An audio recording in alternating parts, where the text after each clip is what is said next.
여러분 안녕하십니까? 오늘 이 시간에는 반전의 기쁨이라는 제목으로 말씀을 나누고자 합니다.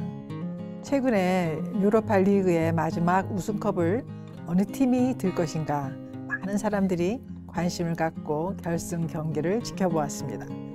얼마나 뜨거운 열기였는지 스크린을 통해 우리도 함께 그 열기를 느낄 수 있었고, 또 주장인 손흥민 선수의 역할이 얼마나 컸나를 보면서 참 자랑스러웠습니다. 정말 장기간의 리그 게임들을 치르고 마침내 마지막 우승컵을 거머쥔 토트넘 팀은 17년 무관의 한을 풀었다고 기사가 나왔어요. 우승 후보로 초반에 두각을 나타내지도 않았던 팀이 끝내 우승컵을 높이 드는 것을 보면서 역시 반전의 기쁨이 얼마나 크고 짜릿했는지 많은 사람들이 함께 공감할 수 있었습니다. 성경에도 이와 같이 짜릿한 반전의 역사가 이따금씩 나오지만 그 중에서도 대표적인 것이 에스더서입니다. 에스더는 바사제국 아하수에로 왕의 명령을 거절한 왕비 와스디를 대신해 왕비로 간택된 유대인 처녀였습니다. 에스더는 유다 백성들이 바벨론에 사로잡혀 갔을 때 태어난 아이로 이스라엘 베냐민 지파 출신인 아비하일의 딸이었으나 부모를 어린 나이에 여인 삼촌의 딸인 에스더를 모르드게는 자기 딸처럼 키웠습니다. 에스더의 본명 히브리식 이름은 하다사였지만 그녀는 자기가 유대인이라는 출신을 밝히지 않았습니다. 성문을 지키는 모르드게는 아각 사람 하만이 총리가 되자 출애굽 때부터 유대인의 원수였던 아말렉 족속에게 무릎을 꿇을 수 없다 하여 절을 하지 않았습니다.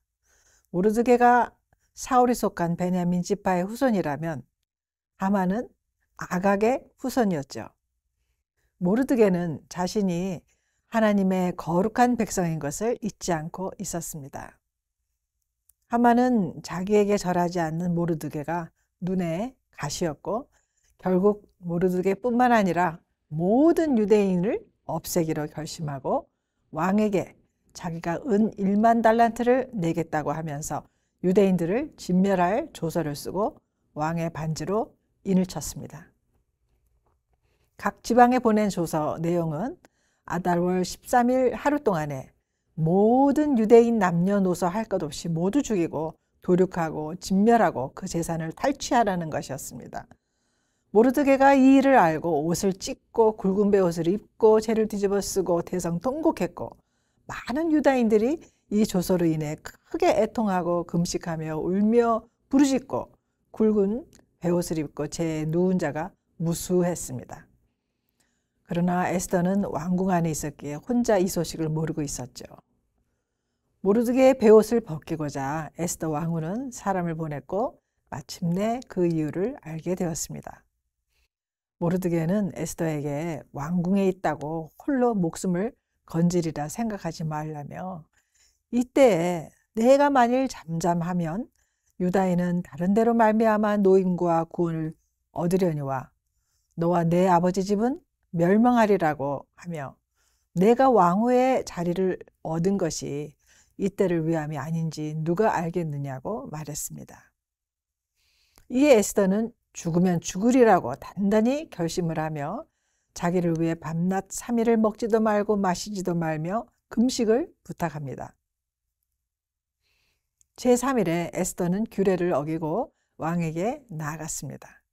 그런데 그 순간 왕의 마음이 왕후 에스더가 뜰에서 선 것을 본즉 너무 사랑스러워 보여 금규를 내밀고 그대 소원이 무엇이냐며 나라의 절반이라도 주겠다고 했죠. 에스더는 왕과 하만을 위한 베푼 잔치에 왕을 초청을 하고 왕의 마음을 기쁘게 만들었고 다음 날도 또 초청을 했습니다. 한편 하만은 모르드게를 달려고 50규빗이 되는 나무를 집에 세웠습니다. 그날 밤에 왕이 잠이 오질 않아 역대일기를 가져다가 읽다가 왕을 암살하려던 두 내시를 고발한 모르드게의 일을 알게 되었습니다. 그리고 아무 존귀와 간작을 베풀지 않은 것을 알고 마침 하만이 자기가 세운 나무에 모르드게를 달기를 왕께 구하고자 왕궁 바깥들에 섰다가 왕 앞으로 나아가게 되었고, 왕은 하만에게 왕이 존귀하게 하기를 원하는 사람에게 어떻게 해야 하겠냐고 묻습니다. 이에 하만은 자기인 줄로 착각하고 왕복을 입혀 왕의 말을 태우고 성중 거리로 다니며 왕이 존귀하게 하기를 원하시는 사람에게 이같이 할 것이라 하라고 하죠. 이에 왕이 하만에게 내 말대로 속히 모르드게에게 행하되 하나도 빠짐없이 하라고 합니다. 그리고 그 명령을 수행한 후에 하만은 번뇌하여 머리를 싸고 집에 돌아가 아내와 모든 친구들에게 말을 합니다. 그러자 모르드게가 과연 유다 사람 후손이면 당신이 그 앞에서 굴욕을 당하기 시작했으니 능히 그를 이기지 못하고 분명히 그 앞에 엎드려지리이다 라고 저들은 말했습니다. 드디어 왕이 다음날 잔치에 나와 다시 한번 에스더에게 소원을 묻습니다. 그러자 에스더는 하만의 흉계를 말했습니다. 이에 왕은 대노하게 되고 모르드게를 달려는 나무에 하만을 대신 달도록 명을 내렸습니다. 완전한 반전이 일어난 것입니다. 그리고 유대인들이 자기 생명을 보호하기 위해 정당방위 행위로 대적들을 진멸하도록 조서를 내렸고, 그 다음 날도 조서대로 행하게 하며 또 하만의 10 아들의 시체를 나무에 매달게 했습니다. 각 지방에 있는 다른 유대인들이 스스로 생명을 보호하여 대적들에게서 벗어나며 자기들을 미워하는 자 7만 5천 명을 도륙하되 그들의 재산에는 손을 대지 아니하였다고 했습니다. 에스더서에는 하나님이란 단어가 한 번도 나타나지 않습니다.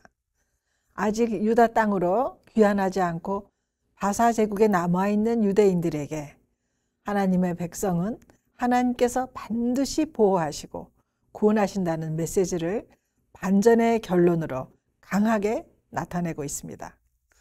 역경 속에서 금식하며 기도하고 울부짖으면 역전이 일어난다는 것입니다.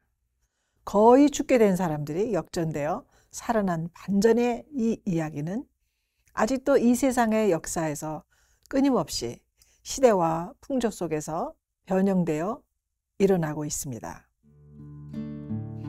각 시대 속에서 돌출되는 하만으로부터의 노임과 구원을 얻는 방법은 하나님께 적극적으로 기도하고 매어 달리는 일이라는 중심 메시지를 우리는 깨달을 수 있습니다.